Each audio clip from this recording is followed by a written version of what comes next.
Okay, I think we're going to go ahead and get started. If I could have your attention, I think we're going to go ahead and get started. Or maybe not. Okay, very nice to have you here. I want to welcome everyone.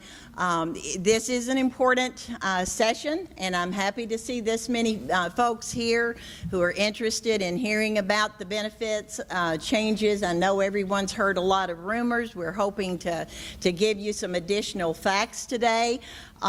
So one thing I want to do before we get started with that information, I want to introduce to you, and these folks don't really need introduction, but I've asked the Faculty Senate Chair, Dr. Joe DeBella, to stand and be recognized. Let's see, Dr. Marty Jacobs asked me to announce that he's in Paducah in a class, so he's not going to be here. Phil Schooley, Staff Regent, are you? Phil's back there hiding. Okay, and I've got Orville Herndon, that most of you know here from the Insurance and Benefits Committee. Are there other Insurance and Benefits Committee members here? If you would, raise your hands. Okay, you'll see who some of those are. They were invited to sit down here, but I guess chose not to. I cannot imagine why that would be the case, can you? I didn't get the memo, okay. Another person I would like to introduce or to recognize, I don't really need to introduce her, is Dr. Adrienne King, and I would like to thank her. She's the new Vice President for Marketing and Outreach, and her folks are responsible for all of the technology setup that you're seeing. This is being streamed. It should be started just as we started. I know there are a lot of folks that really couldn't get away to get over here, so we are streaming it. But I am very, very glad to see you here and welcome you here. Dr. Renee Pfister, I'm not sure if she's in. There's a hand back there. She certainly deserves recognition as well, because she has also helped throughout this process. I'm going to introduce the ones that are going to be speaking today. This is Vice President Jackie Dudley. You all know who she is. Susan Spear is the benefits manager. I think most of you may know Susan, some may not have. And Lauren Smee, who is in HR as our wellness coordinator. She's been around for a while. That function has moved back to HR. Is Laura here? Laura is back there. Laura is the president of Staff Congress. Anybody else that I may have missed? John Young. Where is John Young here today? Oh, back there. Okay, so we do have some folks that have been working with this process probably longer than they ever intended to do, but I did want to recognize their hard work. I want to give you just a little bit of information about what we're doing today. We're having the first ever benefits town hall.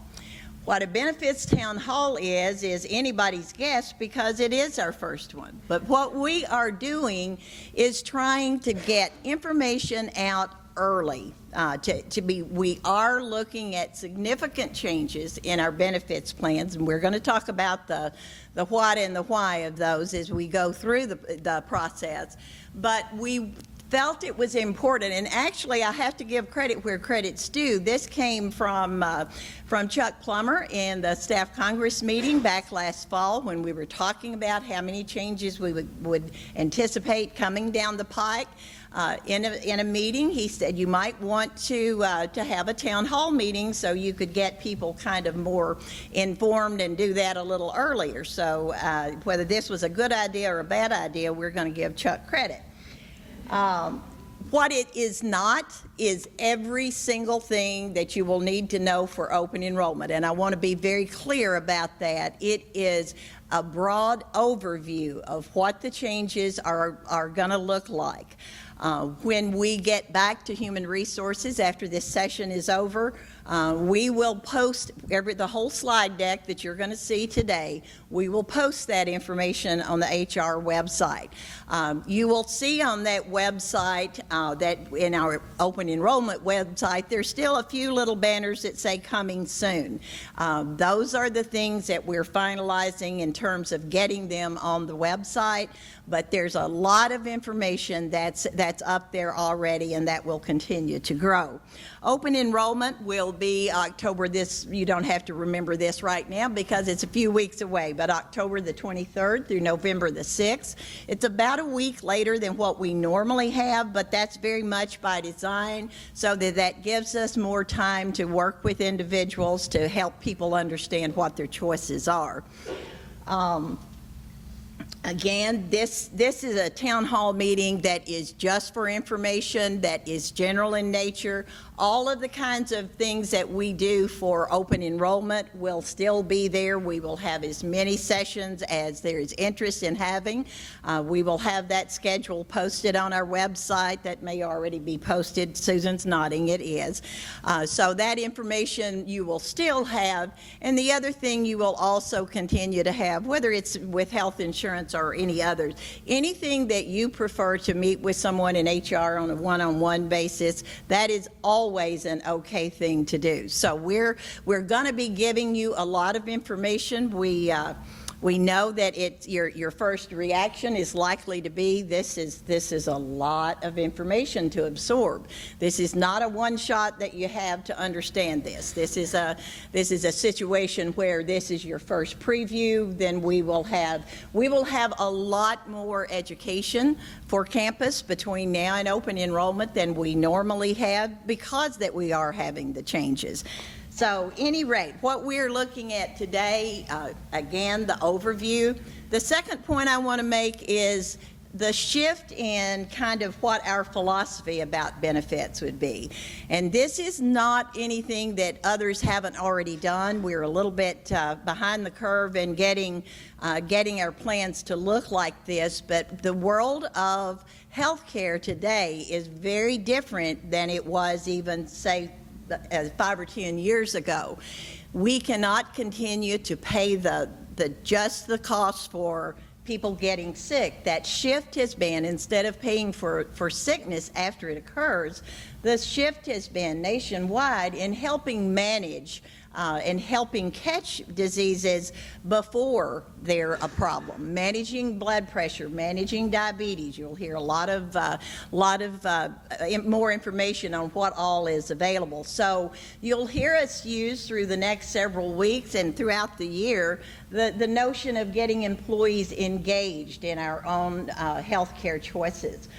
When we talk about well-being, that's certainly a part of our wellness program, but we're not talking just about physical activity for wellness. We're talking about having physicals at no charge, having the ability to incorporate wellness, because what that does is help to keep our costs down, and we're gonna look at a little bit more of that as well. So just a little bit about what we're going to look at in more detail is the ACA healthcare reform. This is a huge driver, continues to be a huge driver for what our expenses are, what our healthcare costs, the rate that they're growing. We'll give you not an exhaustive information on affordable care, but we will give you some things that are particularly pertinent to us. We will have information afterwards on the cost. Again, we're being streamed today, so what that means is we are going to have to hold the questions to the end. We have 2 mics that are corded that can't go out any further. We have one cordless mic.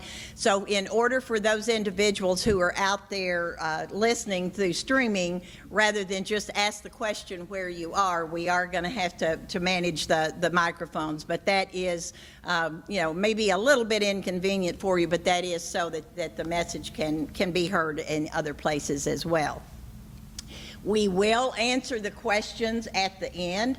We will go through the presentation. We'll have 4 different presenters. We will go through the presentation, and then we will open that's the purpose of this, is to give you an opportunity to ask questions, to share concerns, things you want us to hear about.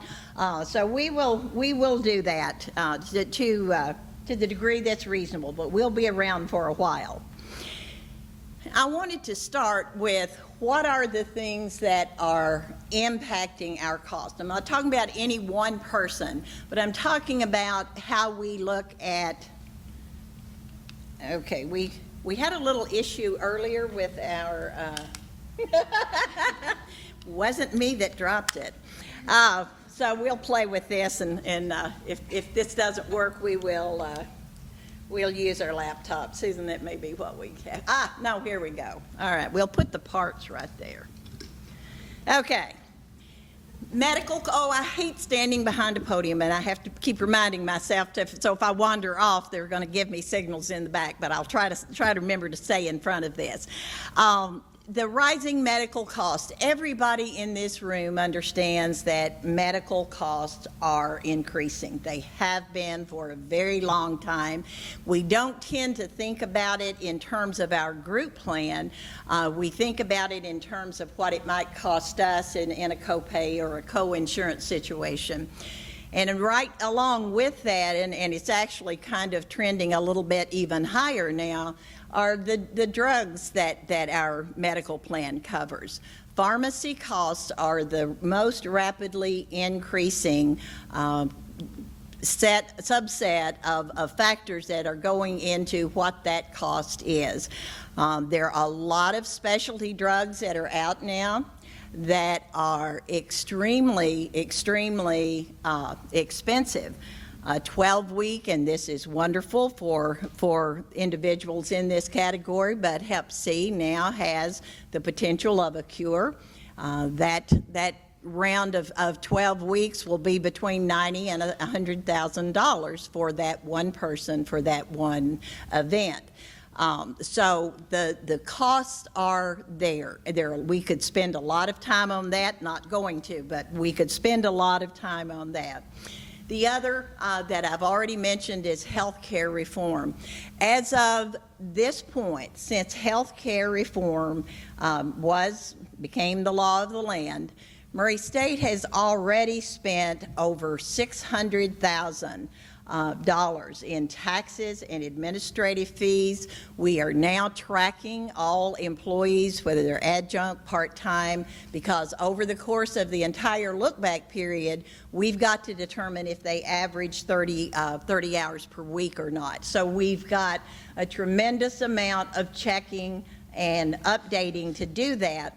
But the result of that is something that will affect everyone here in this room. When you get your W-2 form this year in January, you will also be getting from your employer another IRS form that will report your health insurance information. That will also go into the IRS. So you will see that's a result of health care reform and the laws that are going into that, or the requirements that there are there. The last piece of that is the healthcare reform excise tax. You may have heard that referred to in the media as the Cadillac tax. There's a lot of talk about what that Cadillac tax is. Basically, in 2018, if we have not managed to keep our costs affordable, not just in what the university pays, but what the employees paid, the total cost of the plan, anything that exceeds that threshold will then be taxed at an excise tax of 40% of everything above that. So it would be 40% for every individual on that plan if it is determined. So what employers have been doing, again, we are a little bit late making some of these changes in comparison to our sister institutions in the state. But these changes are being made, so we're looking at two paths here. We're looking at what the cost sharing is between the employees and the employer, and also how do we manage our actual plans so that those costs are not going to hit that threshold and put us into the Cadillac tax situation. So if you look at that as an equation, what that equals is an unprecedented medical plan changes for all plans. And now we're looking at what does that mean to Murray State's plan. That certainly, it actually means a whole lot. Give you a brief, and then I am going to let Susan and Jackie take over here in just a second. Just a brief information. We did start in August of 2014 working with the Insurance and Benefits Committee. Susan and I had just come into this process at that point. The institution decided that we would live with the plan designs one more year because there simply was not time to get this much change done from July to this point. Insurance and Benefits Committee was fully briefed on and a number of times on all of the realities of what we had in terms of what the budget realities were, what these plan design changes might need to look like. So these have all occurred over a long period of time. This committee rarely meets in the summer, but early on they agreed to continue meeting through the summer. It's a standing committee of the university. It has both faculty and staff representation. John Young, as introduced before, is the chair of that, and he's had a very, very difficult and challenging year, as have all of the individuals on that committee. So what we have gotten to at this point, after all of those months of review, we have to look at, in terms of what the budget is for health care, we have to look at, and I say we in the global we, institutionally, we have to look at what all the other financial pressures are. I would not want to be in that position of having to manage the total finances of this university, because it's challenging. It is totally challenging. So what we were charged with is looking at how we keep quality health care that is available and affordable to all individuals, but also remembering, and you may hear us say this more than once, we're talking about group health insurance. Our task is to identify what is, with the input from campus, what is the best for the full group, not for segments of the group. So that's sometimes hard to do, for sure. This information was presented at the board retreat, and they recognized the reality of what we were doing, and I don't think we have any issues there that they didn't understand. This was also presented to the President's Executive Council as well, and lengthy discussion there. But again, I think the realities of the healthcare situation and the budget kind of have to trump some of the other things. One more thing, most of you probably are aware of this, so it might be just a reminder. Murray State continues to be a self-insured plan, which it means we are not paying for that markup. We are paying Anthem to simply administer our claims. We are what's called an administrative services only contract. We actually pay for all claims that come through the university. They do the management, but they are not actually paying for those claims. Murray State University is doing that. That was a decision that was made many decades ago, at a time when there were, if you can imagine this, the reason it was done, I'm told, it predates me, but that there was too much money in the reserves, so they thought we'll just use that and set up a self-insured fund. Other schools came to that as they could fund the reserves, but that's kind of a very, very unique situation. You also see up here, I skipped over Buck Consulting. I want to make it clear that we're not sitting in the Human Resources Office, deciding what this means and what that means. We rely, as all organizations do, on the actuarial analysis of benefits consultants. This is our second year with Bucks. Some of you may remember we had a long-term relationship with Mercer Consulting prior to that.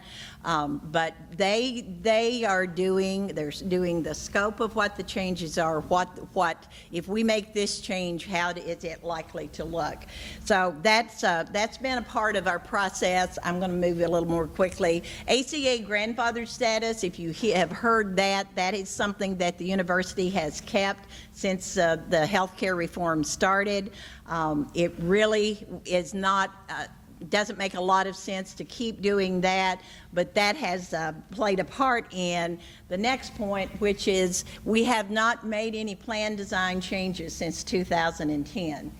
At that point, the one high deductible plan was added, but that is the last time there were any. Now, I'm not saying what was charged wasn't different, but in terms of changing the plans themselves, 6 years in the world of health insurance is a very, very long time, and that's kind of why we're looking at what we're looking at now. If we, and again, I'm relying on Mercer's work for this, but if we kept the same plans that we had with no changes and didn't do anything any differently, our costs were projected to go up by 12%. Now, it's important to note that the overall trend is actually somewhere, by the national medical trend, somewhere between 6 and 8%. So you can see that we're trending quite a bit above that. Now, the question we get asked is, why are we trending up that much? And the answer is because we have not made some of these plan design changes that we're going to be previewing for you tomorrow. So there's nothing helping to manage those costs. So that, we're looking at current year about a 12.4 million plan. It would have gone to 13.5 if we didn't make any changes at all. And the last one that I'm going to do before turning it over to Jackie, I want to just make this point. If you've been on Insurance and Benefits Committee at any time, you're very aware of what the split means. But historically, the university has covered 80% of the total medical costs, and the employees have picked up the other 20%.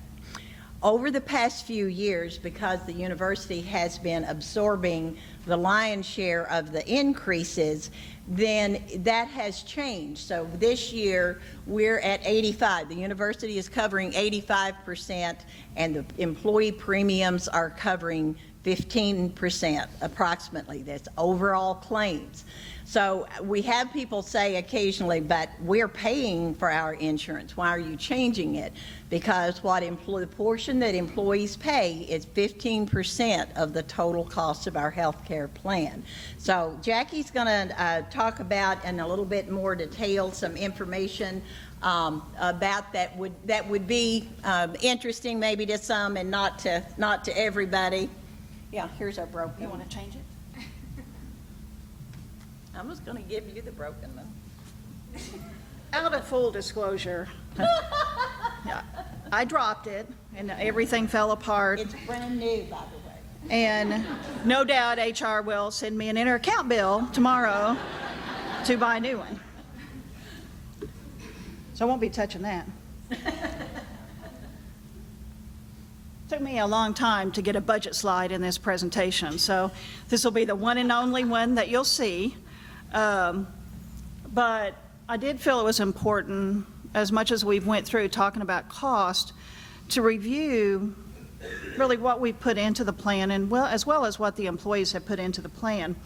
So I want to take a moment and look at raises very quickly. If you'll look, we've got 5 years worth of data.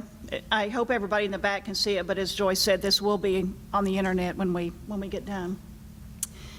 And what we presented here are salary raises, across the board raises for each of the past fiscal years, 5 fiscal years, along with the third column, what those cost. Everybody's heard these numbers over the years. If you've been here long enough, you've been to budget forums and you've heard what our increases cost us. If you go to the fourth column, you'll see what a 1% raise costs for each of those years. If you look at fiscal year 15, $832,000 is what it cost us to provide a 1% raise. It's a lot of money. That's also pretty much about what 1% tuition increase cost us.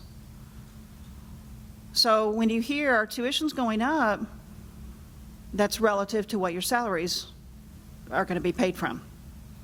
So really just did want to demonstrate where our budget comes from and how that works.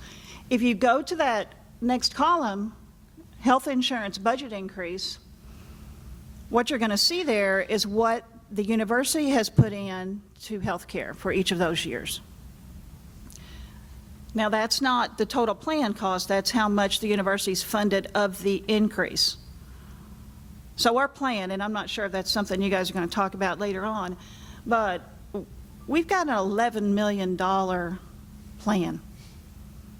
Our total health care for the institution is very substantial. So what we're showing here are only the amount that the university has funded of annual increases. Then what we've also tried to demonstrate in this last column is if that health care budget that we had put in for each of the fiscal years, if you look at that in regard to a salary raise, you will see what that salary raise might have been. So again, in 2015, we put in $473,000 into the increase for health care that year. That would have funded a 0.57% salary increase. So they go hand in hand. So it's really important they understand that had we not paid for the health care increases, that could have been passed on to the employees, or we would have been having these conversations more often as far as health plan redesign. For the 5 years, the university's put in $3.1 million. And again, that's not total health plan contribution. It's the portion we've increased our budget by each year for health care. The employee total for those same 5 years, it's down at the bottom, I'm not sure if everybody can see that, but that's 1.1 million. So that shows how much the employee contributions have went up each year during open enrollment. When we look at premiums, employees have contributed, of the change again, 1.1 million. So this is just some factual data. We're not going to go through total plan cost. We're not going to go through premium cost right here today. But we felt it important to show you the relationship of across-the-board salary raises and how that correlates to what we contribute to the health insurance plan. And if you have questions on that, as Joyce said, we'll take those at the end.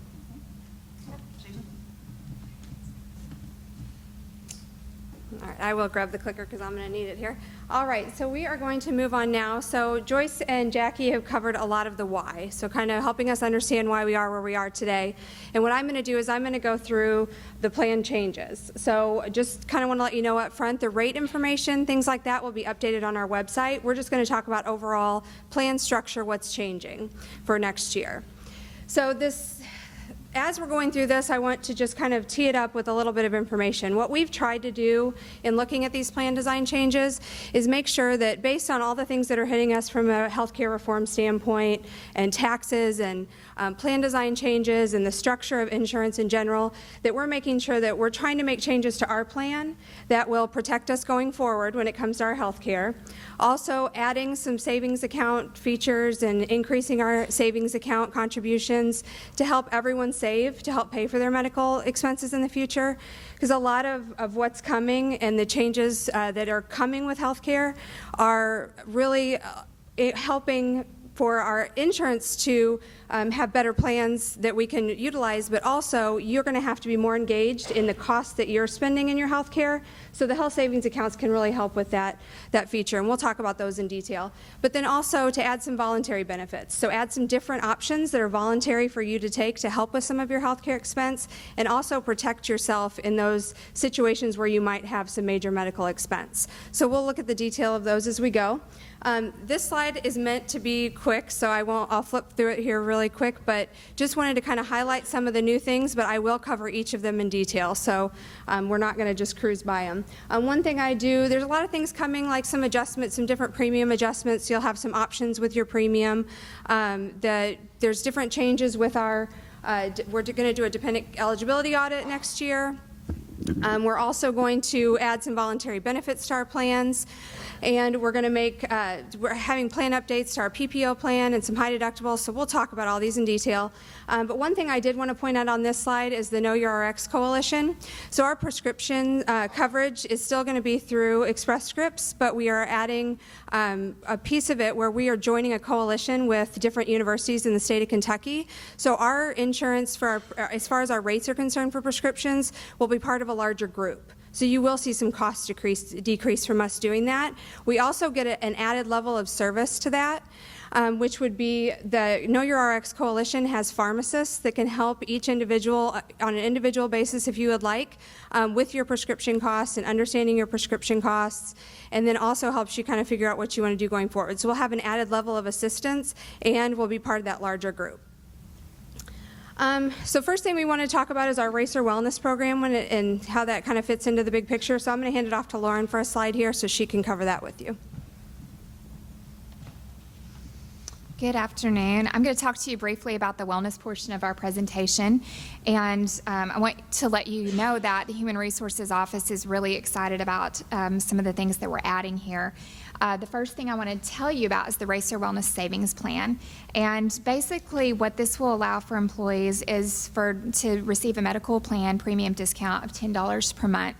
I'm going to give you the overall picture of what this will look like. Policies and the details in general will be available very soon on our website. But basically what's going to happen is the Human Resources Office has come up with a list of preventative exams. All of these things are covered 100% under our health care plan, and we will let you choose 3 of those. Some examples might be getting an annual physical, a dental vision exam, a colonoscopy. You can choose from the list 3 of those things. You get those exams done, submit the proper documentation that we ask you to do, and that will give you the $10 premium discount a month. So I think probably a lot of you know that we formerly had an incentive plan that went away, and we're really excited to bring it back in a different form. It looks a little different, but we're excited about it. We think that this has a lot of benefits for our employees, for the campus. We hope that employees will take advantage of the fact that these are free screenings, and we hope that we can catch diseases early, prevent them from ever happening to begin with, as well as greatly affect our health care costs. So we're really excited about this program. The other things on this slide are basically just resources that we want to highlight and to let you know as employees that these are available to you, and we want you to take these things and to really engage these on your wellness journey and let you know that we want to provide all the support that we can. The first thing I want to mention is the Health and Benefits Fair. Hopefully most of you are familiar with our health fair. We have these a couple of times a year. It's going to look a little bit different this fall in the fact that we've added the benefits portion to it. It's going to be happening Wednesday, October 28th in the Curris Center like it normally does. And if you know anything about the health fair, then you can expect all the typical things from that. You can get your blood work. We will have flu shots available for employees and spouses at no cost. You can get various screenings. The piece that we're adding is the benefits fair, and this is, I'm really excited about this because you'll have an opportunity to visit with each one of our vendors, new and old, and ask them questions personally about your issues that you may face as an individual with your insurance, your prescriptions. So you'll have that opportunity. We will also have presentations happening simultaneously next to the ballroom. We'll be having presentations on the high deductible health care plan, as well as our voluntary benefits. So we're excited to roll these things in together. It's going to be happening in the midst of open enrollment, and really hope that you'll take advantage of this and just look at this as another way for us to provide education on your benefits. The third piece I want to mention is tobacco cessation. These resources are ongoing to you, and one of the things that you can take advantage of is classes. I actually am an instructor for a tobacco cessation class called Freedom from Smoking, and if that's something that you feel or have coworkers that you're ready to take the plunge to quit tobacco, then I definitely would be happy to talk to you and give you more information about that. Also want you to know that you can always go to health services. They are available at no cost to employees to provide counseling on tobacco cessation. They can write prescriptions for nicotine replacement therapies. So I want you to be aware of those resources that are always available to you. The next thing is Healthy Lifestyles. And Healthy Lifestyles is basically a wellness portal that's available to all of our employees who opt into insurance. And I hope that at least some of you are familiar with this program, but it's a great website that allows you to do a multitude of things. You can track your nutrition, your exercise. You can input your numbers when you get screenings and keep up with your progress that you're making. One of the great things about it is that you can do coaching through it at no cost. Coaching is available for whatever area of your wellness that you're working on or feel like you need assistance with, and all of that is at no cost.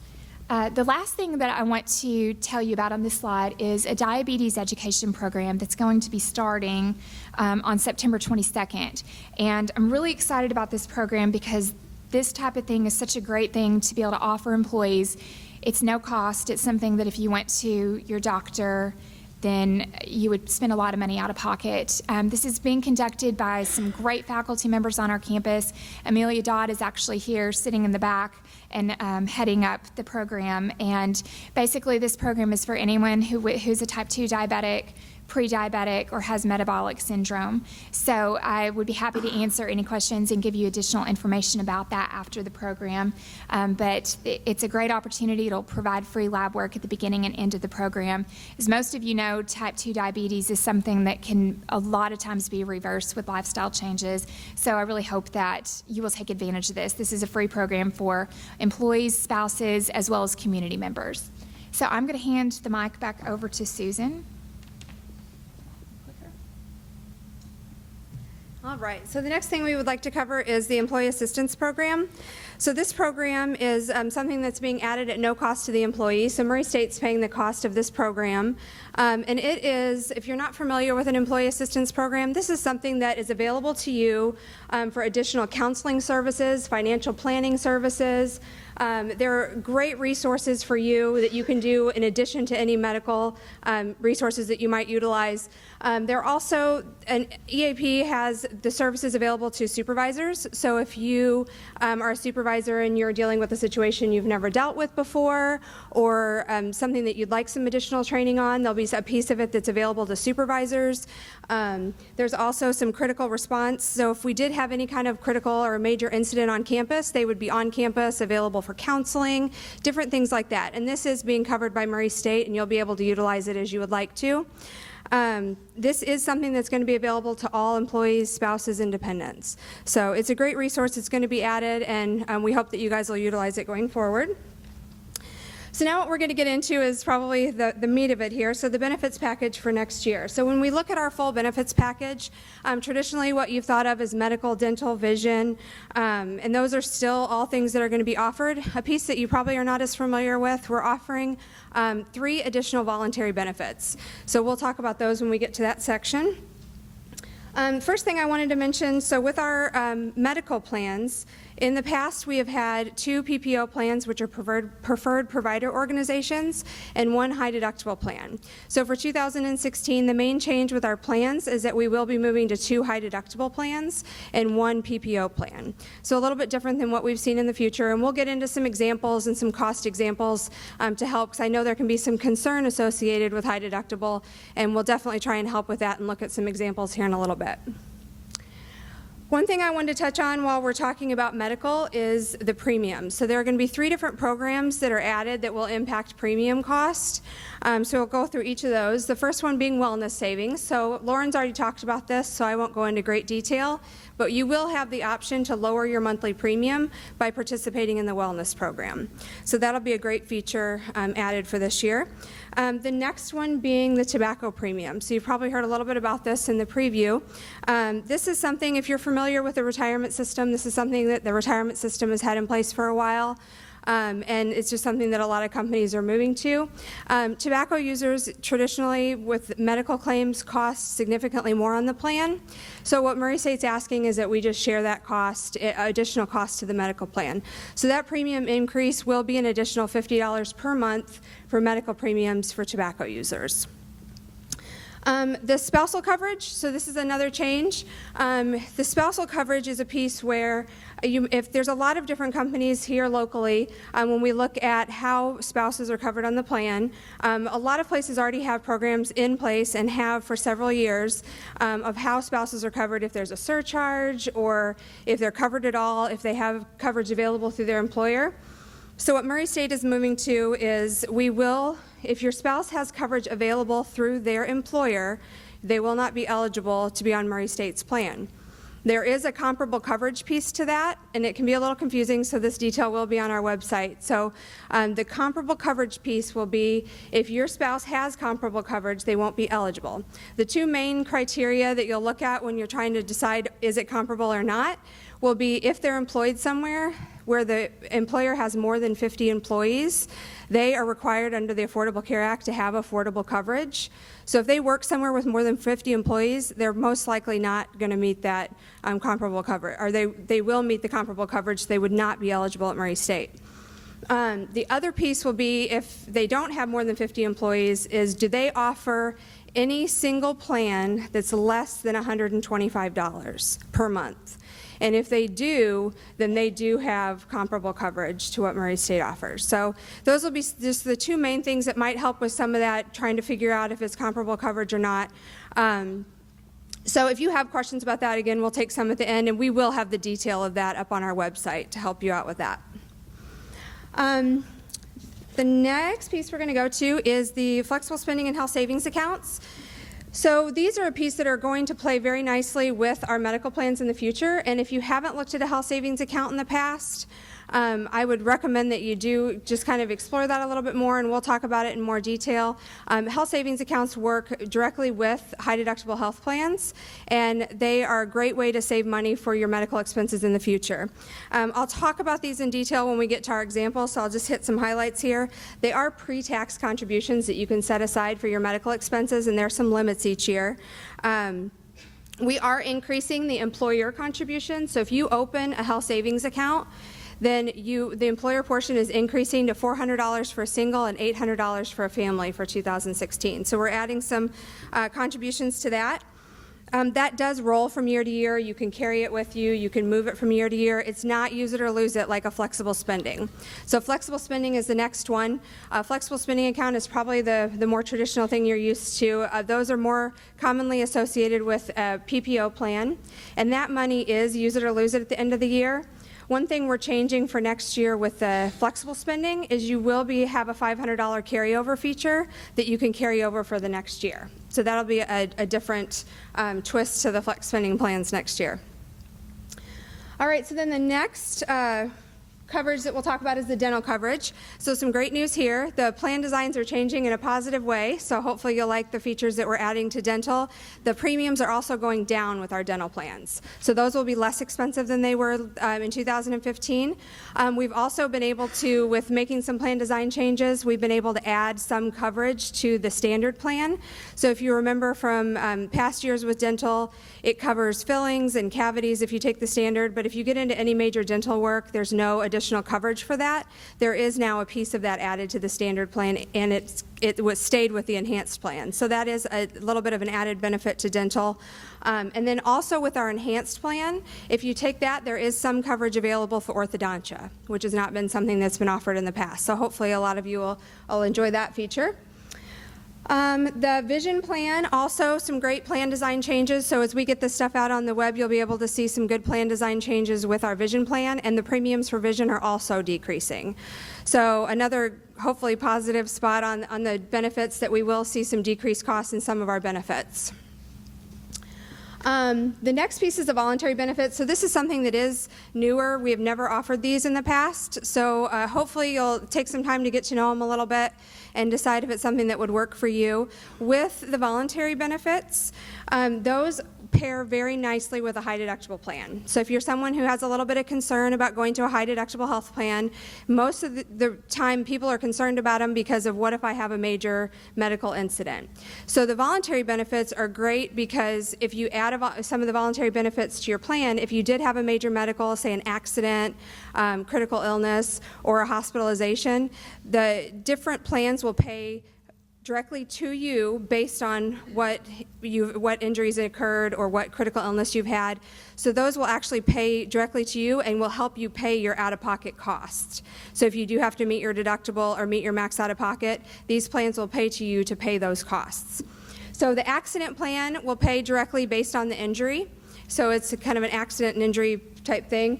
The critical illness plan has a cancer plan and critical illness. So if you did have any kind of major critical illness, it will pay several costs associated with your care. And then the hospital indemnity plan, that pays directly to you per day that you're hospitalized. So if you were ever hospitalized, it pays the first amount that it pays is based on if you were admitted through the ER, and then the second is a per day amount that it pays you for your hospitalization. And again, that just pays you to help you pay the out-of-pocket costs associated with your plan. So they do work really nicely together, and hopefully we can help you guys with examples of those. As Lauren mentioned, we're going to have our voluntary benefit vendors at the fair. We also will have some presentations on how those work every half hour during the fair. So feel free to stop by and listen to those and learn a little bit more about them. So now that we've kind of looked at what's changing for 2016, I wanted to take just a minute to walk through an example of what's the difference between a PPO plan and a high deductible, and give you an example of one level of coverage and how that might apply to you. But first thing I want to talk about is when we looked back, we wanted to look at a year that we had a full year's worth of coverage. We haven't finished 2015, so we went back to 2014 data. And we said, okay, so what percentage of our employees had no claims whatsoever on their medical plans? And that was 15%. So that means that all you paid in 2014 was just your premiums. You never used the insurance. When we looked at how many participants on the plan had less than $500 worth of claims, that was 50%. So 50% of the people that were on the plans had less than $500 worth of claims cost in a year. So these are good things to remember when you're thinking about if you want to go to a high deductible plan or not. The claims costs, the actual claims cost for 2014, half of the participants didn't even spend $500 on the plan. And then when we looked at claims less than $1,000, 77% of the participants on the plan didn't even have $1,000 worth of claims in 2014. So when we take that information, we're going to use an example of half the employees. So half the participants on the plan didn't spend more than $500. So we'll look at an example with $500 worth of claims cost. So if you look at the current year's plan, the PPO plan, the standard PPO plan, if you were an employee plus children on that plan and you had less than $500 worth of claims, you would have paid your monthly premium cost times $12, and I guess I should back up for a second. I did put down the line-by-line breakdown of where these numbers came from on the website, so if you want to go back and just kind of figure out how I got these numbers and how the numbers came together, feel free to go and look at that in detail. But the premium amount is just your premium amount times 12. So that's what you paid in a year for your premiums. And then if you assume that you went to the doctor 5 times and you had a copay at the doctor and you had a copay for your prescriptions, you spent about $225 in copays that year. So your total cost for the year was just over $1,600. If you look at that same level of coverage on the high deductible health plan, you would have spent just over $300 in premiums, because on those high deductible health plans, the premiums are lower. So you would have spent less money in your premiums. And then you would have had to pay, since you have to meet your deductible on those plans, you would have had to pay your first $500, the $500 that you incurred, you would have had to pay those out of your pocket. So in this assumption, we looked at the health savings account. So if you add the health savings account to that, Murray State's going to put in, in 2015, Murray State put in $600 for a family for the health savings account. They also covered the $50.40 for the fees, so that's what's reflected in the amount. And if you assume that you took the difference in the premium that you paid, that you would have paid if you had taken the PPO plan and you put that aside into your health savings account to save for later, then you would have contributed to that health savings account as well, just over $1,000. So in that health savings account, you would have had $1,680 to pay for your claims cost. So if you paid your $500 in claims cost out of that account, so you had the money set aside to pay for it, and you paid the $500 out of that account, then you would have spent, over the course of the year, you would have spent just over $1,300 between what you put in your health savings account and what you paid in your premiums. But then another thing to consider with high deductible plans, in this example, you still have over $1,100 in your health savings account to roll to use next year, because you didn't use your full amount out of your health savings account. So I know it can be a little confusing, but just wanted to give you an example of how those high deductible plans work and how you can set aside some money and it can roll over from year to year if you don't spend it. And even before your health savings account, you already spent less on a high deductible plan. If you look at the numbers at the bottom, on a PPO plan, you spent just over $1,600, and with the high deductible plan, you spent right around $1,400 between the money you spent in premiums and the money you put in your health savings.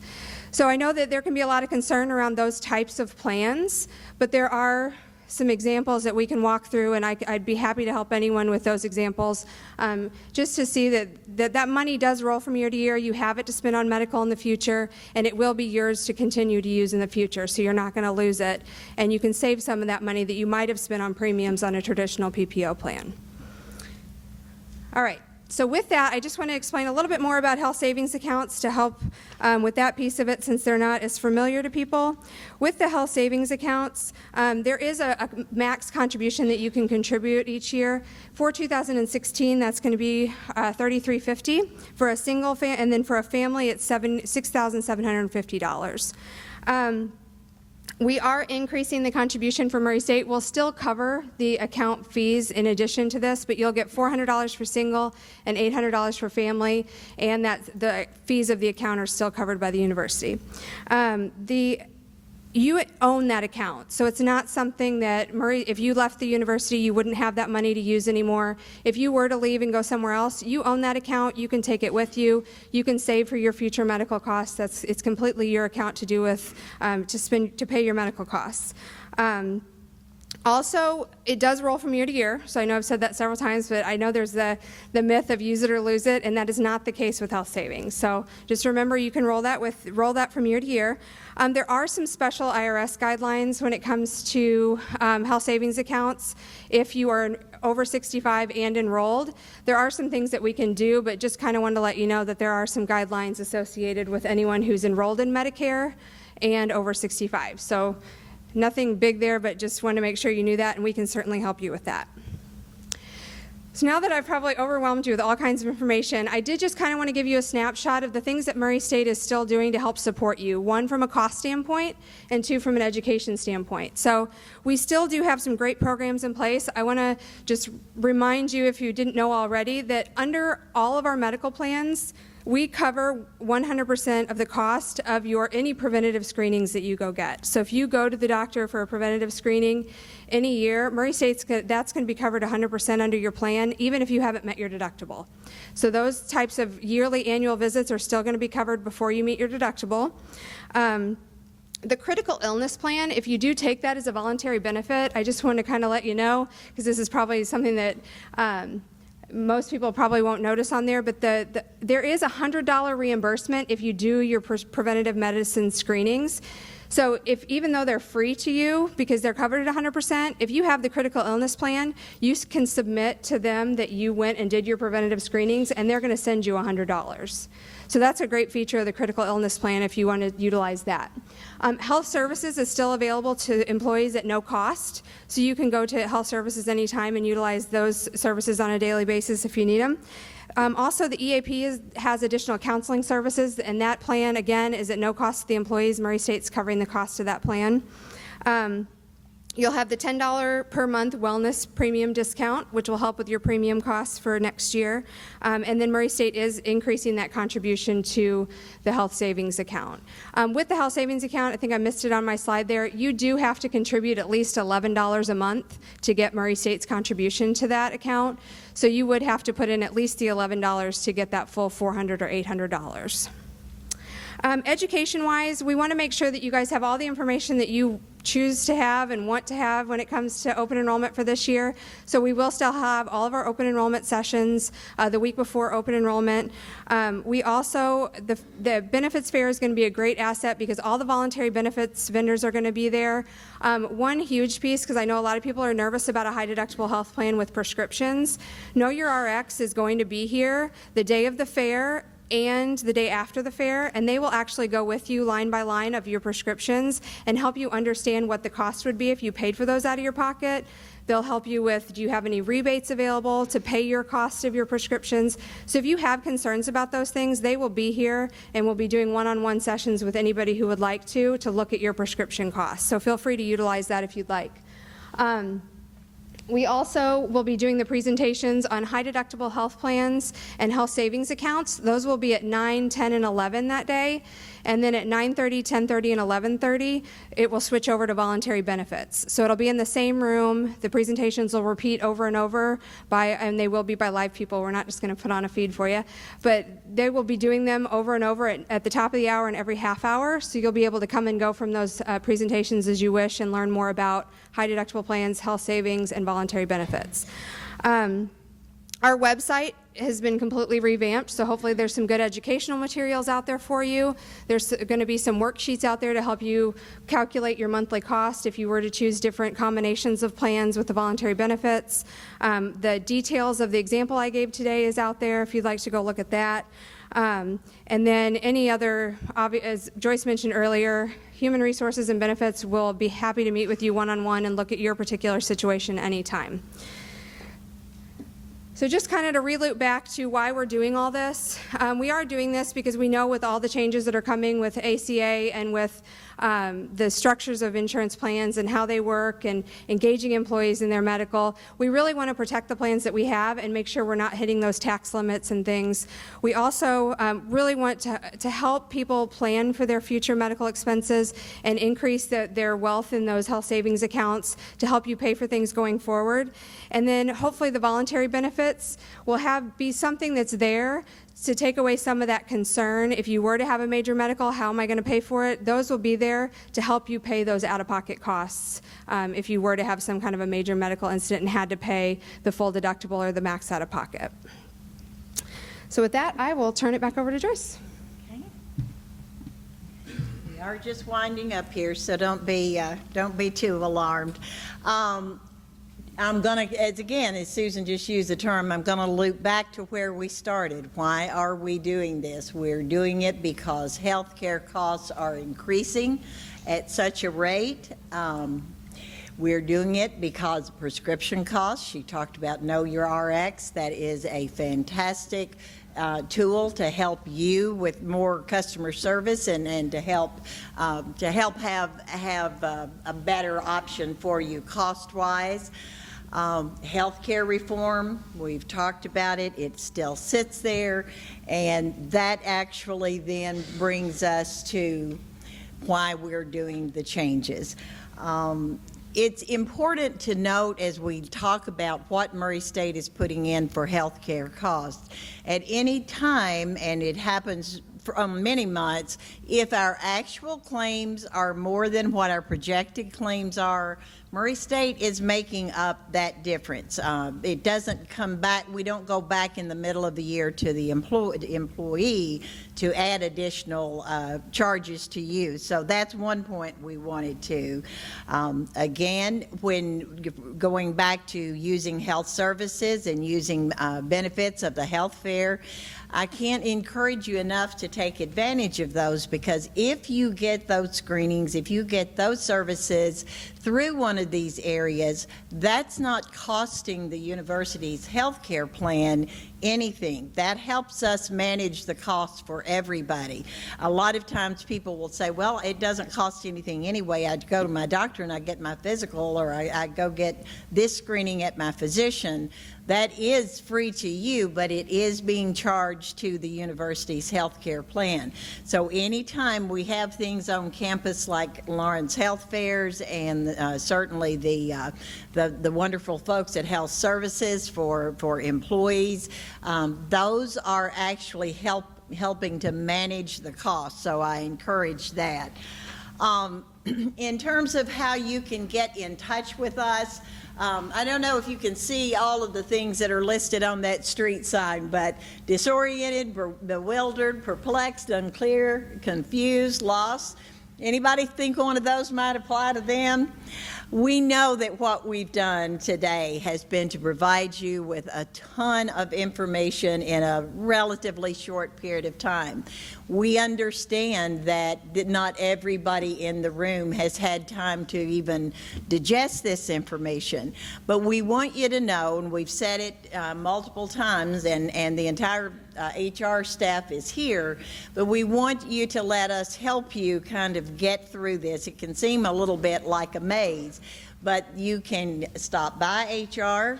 That's our address. You can email the HR. It's msu.hr@murraystate.edu. That will go. We will begin to post more information also on our social media, if that's a way that you want to track information. Kim Grassi is our expert there. Kim, raise your hand. So we will be getting information out. Now, the website is up, but there are portions of it that are still under construction, so give us another 2 or 3 days for that, and we'll be up to speed with that, but we've been going in a few different directions. What we're going to do now is we will take questions and answers. We've got, if somebody wants to manage, Marcy, are you going to take care of that one for us? We will, again, have to come either... You'll need to come to either one of these, or we can hand you the, Marcy will hand you that if that's helpful. But what are your questions? Do you have questions? Do you just have comments? Do you just want out of this room?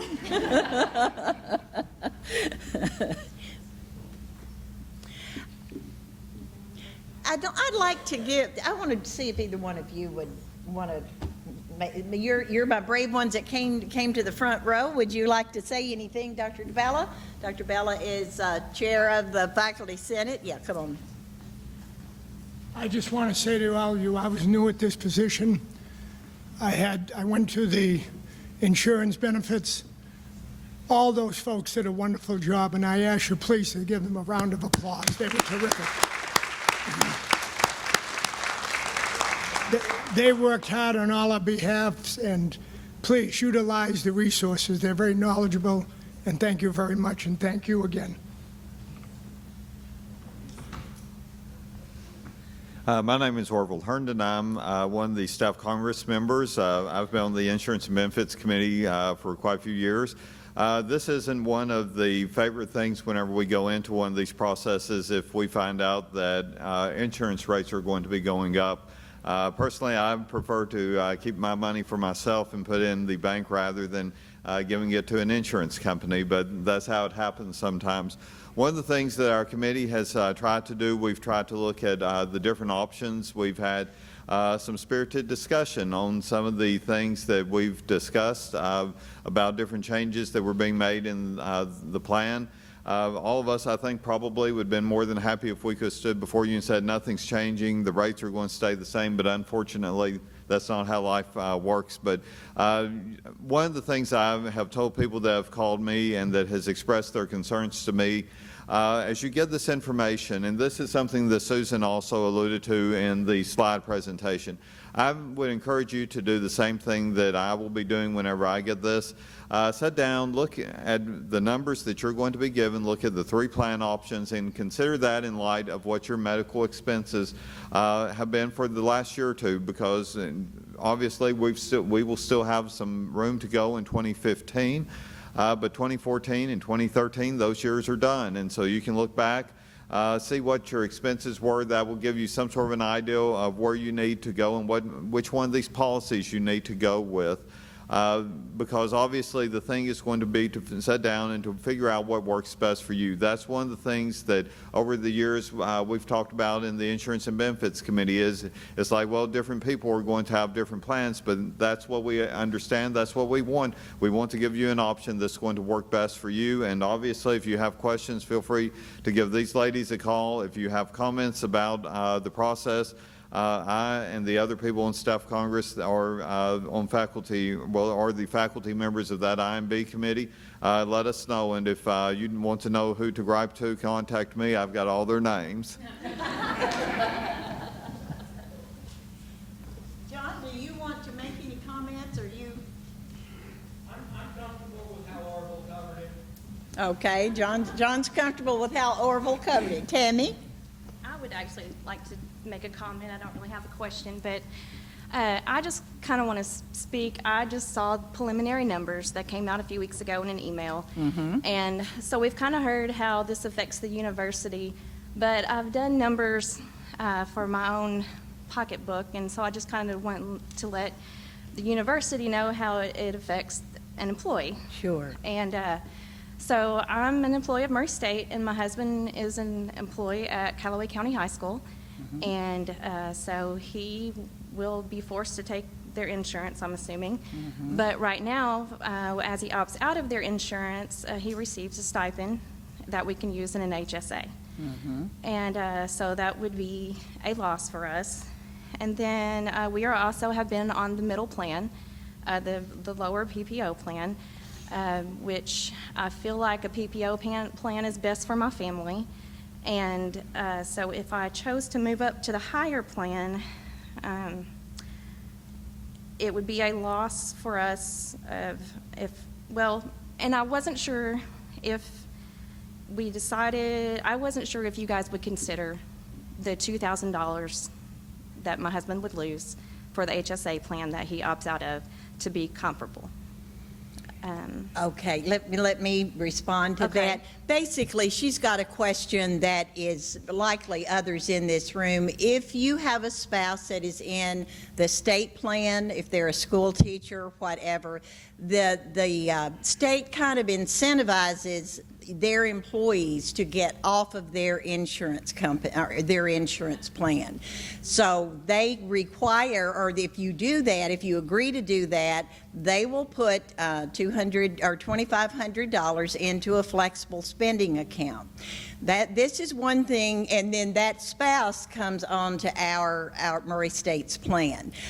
That's one of the things we've struggled with probably for over a decade, not just this time, because the state is actually driving their expensive adults to our plans. Well, the hospital quit doing this 4 years ago.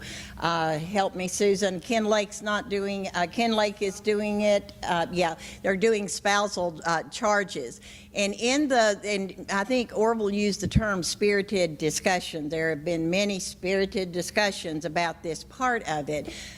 But we were looking at what is best for the full group. There's a limited number that will be impacted by losing by losing the incentive from the state. But the reason the state is giving that incentive is to move those onto our plans. And because we're the only one in the region that still has this, that's making everybody's rates go higher. So that's what the final recommendation on this from the Insurance and Benefits was, that they didn't feel like everybody should have to pay more so that a subgroup could get the $2,500 that wasn't available to other people. But in terms of whether your spouse's insurance would be comparable, it would, because the state's plan is comparable.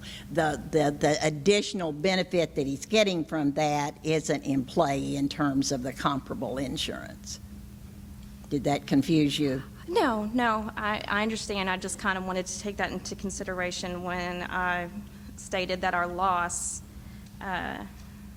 would be the $2,000. And then it would also be, I would have to move me and my children up to the PPO plan, and then my husband would be paying for his insurance through his work. And so either way, even if he stayed there, but we still, the whole family moved up to the PPA plan, it would be a 10% loss for me. So talk about, reductions, and talk about salary increases. It would be a Right. 10% salary decrease for Well, me. and there were some folks on the Insurance and Benefits Committee who were in that same situation, but that, again, if you look at what's the best for the entire group, because majority of people don't have the access to that $2,500. Right. So, But not even counting, even if we don't count losing that, and the cost of having to move up because of the high deductible plan, replacing the plan that I was on. So if I want to move up to a PPO plan, and then my husband has to take his own insurance. well, I would tell you, Tammy, let Susan work with you individually on that, because the university would be putting $800 into the health savings account. If you put the difference in those two, I'm not sure that it's going to be necessary to go up to the PPO plan. But that's something we want to talk with you individually, and Susan will be happy to work with you directly on that. Okay. Okay. And just, like I said, it's over $200 a month. And I just wanted to kind of let the university know that that's how it affects the employee. Okay, thank you. I appreciate your input. Other questions or comments? It doesn't have to be a question. Well, we will stay down here, down front. We'll end the streaming part of this, but we will stay here down front to talk with anybody that has any questions that you maybe didn't want to ask in the full group. We will be here as long as you would like us to be here to help address some of those. And thank you very much for your attendance today. We appreciate that. Thank you. Thank you.